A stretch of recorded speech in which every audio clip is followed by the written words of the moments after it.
Have you ever heard of Machiavelli? Well, if you haven't, chances are you've at least heard of the famous quote, "The ends justify the means." This famous phrase is often associated with him, and for good reason. It seems that Machiavelli was an evil genius who knew how to get what he wanted no matter the cost. But the truth about him might shock you more than you can imagine. So join us today in this video where we'll take a deep dive into his life and work. And by the end, you'll have a much better idea of who he really was and why he's still so relevant today. But before we begin, don't forget to hit that like button. Who was Machiavelli? Let's start at the beginning. Machiavelli was born on May 3, 1469 in Florence, Italy. His father, Bertoldo di Niccolò, was a lawyer and local magistrate, while his mother was from a prominent Florentine family.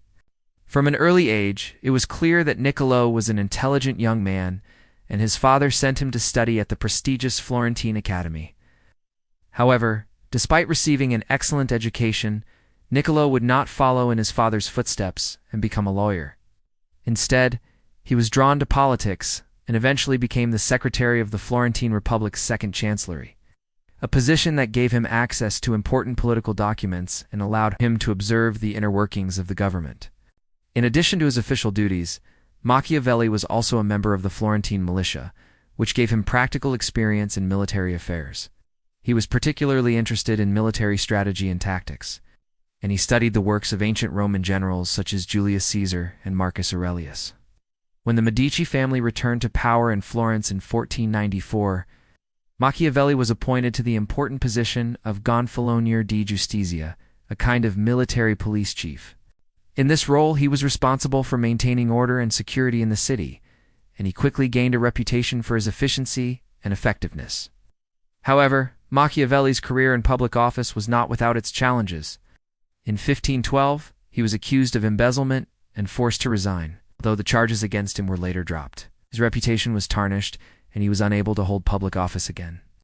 Undeterred, Machiavelli continued to write and publish political treatises, including one of his most famous works, The Prince, which was dedicated to the Medici ruler, Lorenzo the Magnificent. In this book, Machiavelli offered advice to rulers on how to acquire and maintain power, and he argued that it was better for a prince to be feared than loved. While The Prince was not well received upon its initial publication, it has since become one of the most influential works of political theory ever written. Machiavelli died on June 21, 1527, in Florence. He had suffered from ill health for several years, and his death may have been caused by complications from a kidney stone.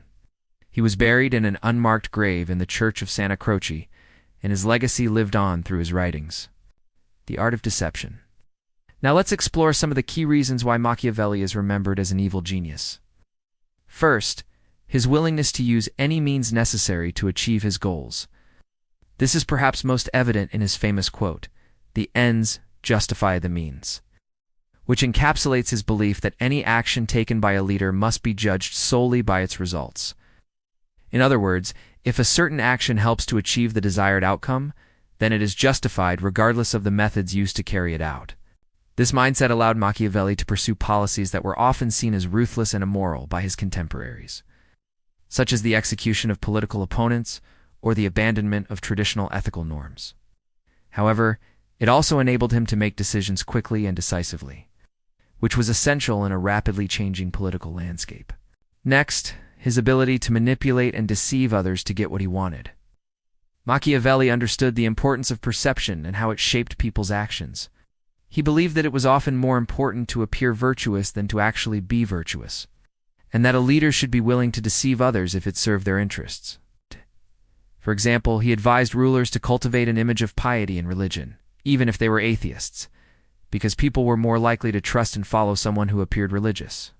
Similarly, he believed that it was sometimes necessary to make enemies think that you were afraid of them in order to avoid being attacked, even if you had no intention of doing so.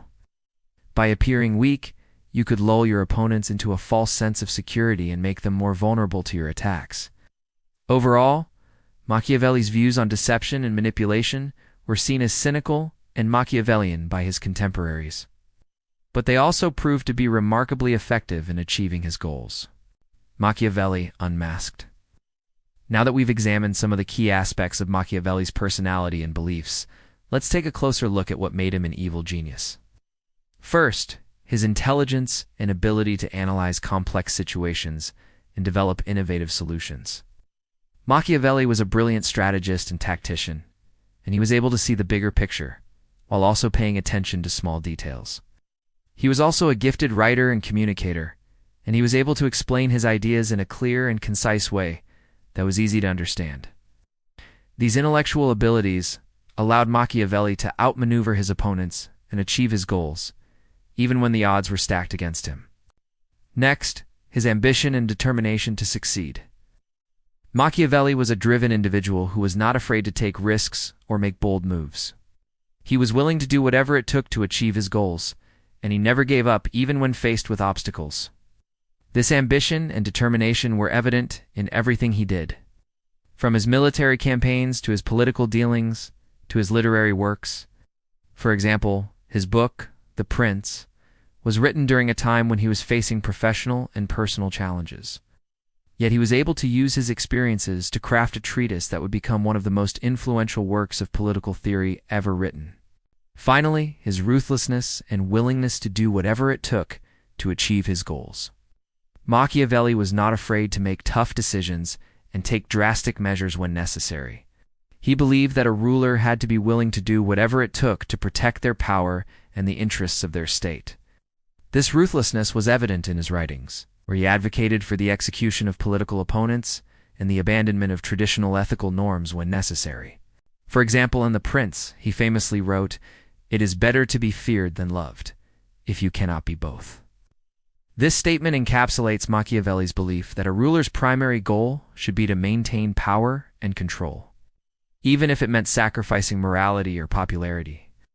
Overall, these traits made Machiavelli a formidable force to be reckoned with and ensured that he left an indelible mark on history, the master of manipulation. Finally, let's examine how Machiavelli was a master manipulator, who understood the psychology of power and persuasion. Machiavelli believed that a leader's primary goal should be to acquire and maintain power, and he developed a number of strategies and tactics to help rulers achieve this goal. First, he believed that it was important to cultivate an image of a strong and effective leader. This meant projecting confidence, making bold decisions, and taking decisive action.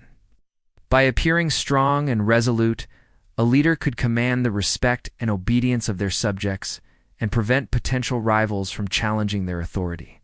Second, Machiavelli believed that it was essential to build a network of loyal allies and supporters.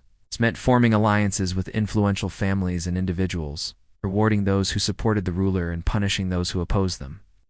By cultivating a strong base of support, a leader could ensure that they had the resources and manpower necessary to maintain their power. Third, Machiavelli believed that it was crucial to keep one's enemies close and watch them closely. This meant monitoring the activities of potential rivals, anticipating their moves and being prepared to counter their actions. By staying one step ahead of their enemies, a ruler could prevent them from gaining the upper hand and protect their own position of power. Fourth, Machiavelli believed that it was often beneficial to make use of deceit and manipulation. He famously wrote, "It is better to be feared than loved, if you cannot be both." This meant that a ruler should not hesitate to use deception, flattery, or coercion in order to achieve their goals. By being willing to employ underhanded tactics when necessary, a leader could outmaneuver their opponents and protect their own interests. Finally, Machiavelli believed that it was important to be willing to take risks and make bold moves. This meant being prepared to make tough decisions, break with tradition, and challenge the status quo. By embracing uncertainty and seizing opportunities, a leader could set themselves apart from their rivals and establish their dominance. Overall, Machiavelli's strategies and tactics for acquiring and maintaining power were often ruthless and morally ambiguous. However, they were highly effective, and they have been employed by leaders throughout history. Whether you admire him or despise him, there is no denying that Machiavelli was a brilliant political strategist and manipulator. If you enjoyed this video, please give it a thumbs up and subscribe to our channel for more fascinating insights into the lives of history's most intriguing figures. And as always, thanks for watching Shadow Mind's Alchemy.